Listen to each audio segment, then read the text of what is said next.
ho ho! Merry Christmas and a happy Chinese New Year. Ah, Christmas, one of the most times of year. Just incrementally above most other times of year. The glistening snow blanketing sidewalks and streets. Only you're not next to a fire, more like next to the surface of the sun, screaming Christmas agony. If you're looking for a snowy Christmas getaway, the closest you'll get to snow is through the embrace of our nuclear containment grade mall air conditioning. The most and sometimes the only Christmassy places in Singapore, only because it's decorated so heavily as if Father Christmas himself is coming for his VIP celebrity stopover just to get his fresh pair of Balencianas. Santas? Balencianas. The star on the Christmas tree. If you weren't looking hard enough, you might not even know it was Christmas to begin with. You might even think it's already 恭喜发财，新年快乐，花啦花啦. So that might just be more of a me problem. But just because Christmas isn't something you just wake up to one morning to the sounds of Christmas carol and all is suddenly jolly doesn't mean you can't enjoy Christmas, or at least the high definition, immersive, realistic, emulated version of it. I wonder, what is an immersive Christmas experience? That's right, what else represents Christmas more than the wonder of Christmas lights? Lots of Christmas lights. Enough Christmas lights to wrap around the bottomless pit twice over, what the? And you think, wow, Christmas gets so much attention here in Singapore. But every Singaporean knows if you squint hard enough underneath all the flashy lights and Michael Bublé's, you'll be able to see Chinese New Year and Valentine's Day lining up to take their spot. Who knows, you might even catch a lion dance this Christmas, or look underneath your Christmas tree and your gift is just a ang pao with $50 inside. But seriously, am I the only one who gets ang paos for Christmas? I feel like this is a very uniquely Singaporean thing to do.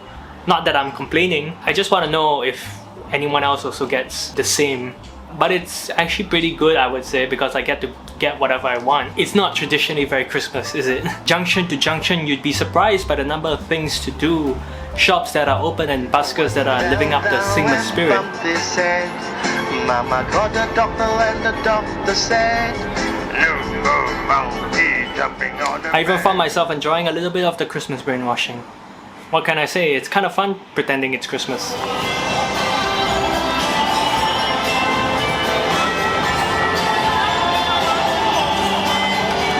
More for you? Oh yes, thank you. Thank you.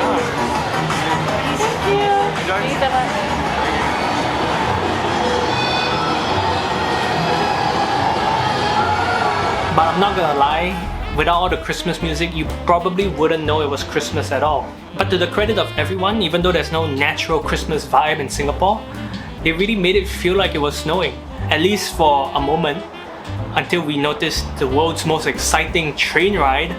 It's not even like S-shaped, it's like an oval. Why? And even more fair rides. Singaporeans have an obsession with these damn carousels and I don't even know why. We have an app about selling second-hand items and it's also named after them. Oh, I get it now. It's carousel because it goes around. And when you sell second-hand items, it goes around. And Christmas without advertising, sales or marketing is just another one of those excuses throughout the year for another awkward family gathering. So don't get me wrong, I kind of like it. But you can rest assured, if there's one thing that Singaporeans got right about authentic Christmas traditions, it's capitalism.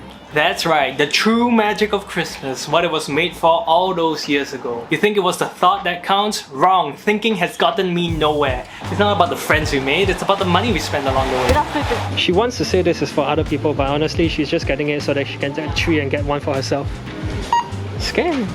Wow, the Christmas spirit! This is what encapsulates the Singaporean Christmas spirit. This is another one of those Singapore things that I don't really get.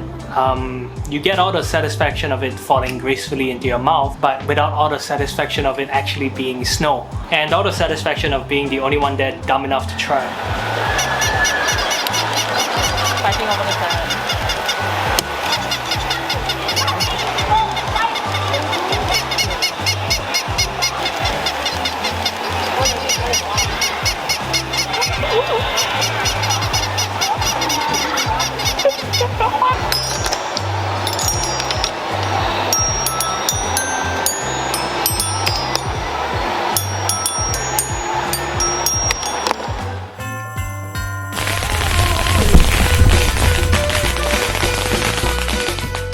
Singapore has a bit of an identity crisis when it comes to choosing between whether it's Christmas or Chinese New Year. One moment it's red and green, the next is red and yellow. I wouldn't be surprised if National Day came after, we would do red and white too. But because of this strange mixing phenomenon, Singaporeans have sort of embraced this tradition as part of the Christmas fun, spotting how much Chinese New Year you can find before Christmas even ends. There's always going to be lanterns and goodies ready in case you're rushing to get out of this year already, which is understandable. Even though it's kind of ridiculous, I think it's kind of cute and unique. Until of course Chinese New Year comes a little bit too close to Christmas, and then your Christmas gift also becomes your Chinese New Year ang pao. And you might be wondering what I got myself for Christmas this year, which is nothing. It's what I usually would say, but I actually did get something for Christmas this year from Lucy, which might just be the most I've gotten for Christmas from anyone else ever. And you might think, oh Jules, you're a shoe guy. Well, no. I've worn the same pair of shoes for God knows how long, and actually the only reason why she got me those sneakers was because my old ones were starting to look like they were years into necrosis, bloating and about to internally combust. But I'm not a total downer for Christmas, and Singapore actually has a lot of fun things to do. In fact, due to the lack of actual Christmassy things, Singapore actually plays it up and brings something special to the table every year. Welcome to Christum Wonderla! Christum Wonderla!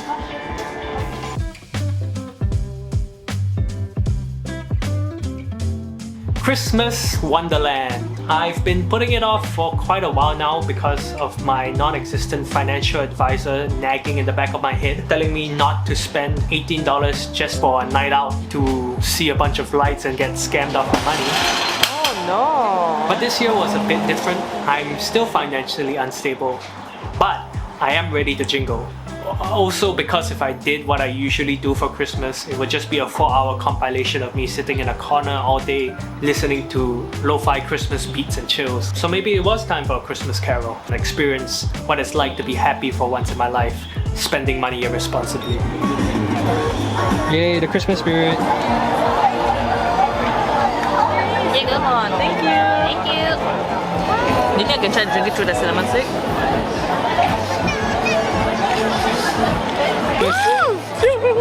Yes.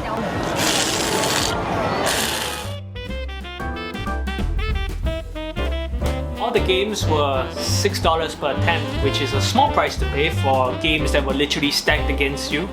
We were aiming for the Sully over there, and that was like 2 balls to win, which doesn't sound like a lot, but when it comes to carnival games, that's pretty damn impossible. That's way too much. And yeah, $12 down and no Sully to be seen. Sorry, Lucy. So we tried to cheer ourselves up by spending $10 on what could only be described as the world's most expensive microwaved meal. Oh, it's in a plastic. Yeah, it's microwave. It is. Yeah. But to be honest, I probably wouldn't even get it even if it was a normal priced microwaved meal. Alright, there's craters. Oh, disgusting. That's kind of gross. Yeah. There's a dry ass prawn. Holy shit. Come back now. It's one-dimensional flavor. Chalky. Like insects crawling on your tongue. Ew. I'm eating because I'm hungry. I'm eating because you spend money on it. We also got to walk around the staple Christmas light attractions, which didn't really get caught on camera very well. Was it worth getting caught in the rain for? Possibly, maybe, yes. Because of this foolish little lad over there, look at him go. Oh my god, he looks like a filter. $50 gone in an hour and potentially in debt. It might sound like we were having a really rough time, but honestly, we were having a great time. Is it slip? No, it's not. Stop! Poking fun at all our misadventures and our poor financial decisions are all part of the Christmas spirit, right? Things that we enjoyed so far were possibly free. Did you enjoy it? No. Plus, in the end, we made up for the more than lackluster laksa pasta with an incredible bucket of wonder from Sofney. Twister fries, mash, meatballs, which allegedly Lucy can't eat, and cranberry sauce. But the best part of it all was, though it just felt like any ordinary Christmas, it was us and the people I spent it with that made it feel like a magical one. So yeah, maybe Singapore isn't something that people usually consider as very Christmassy, but I don't think it's completely lost either. The little twists and turns really ham up the Christmas spirit is really unique, and the over-the-top attempts at trying to make something that doesn't exist in Singapore exist in Singapore sort of creates like a childlike imagination of what Christmas is supposed to be like. Even though we know Chinese New Year is creeping up on every corner, I would love to see like a middle holiday, like a mashup between Christmas carols and Chinese New Year music. So we will never be confused whether it's Chinese New Year or Christmas ever again. Instead, we just be confused. So maybe if you are looking for a Christmas escape, Singapore isn't so far off the mark as it seems. But if my judgmental ass can enjoy it, then everyone can. There's lots of fun things to do, except you, that makes the experience a uniquely Singaporean one, even if it means not really celebrating Christmas. But anyway, until next time, Merry Christmas, and I'll see you in the next video. Bye bye. Okay, that's enough.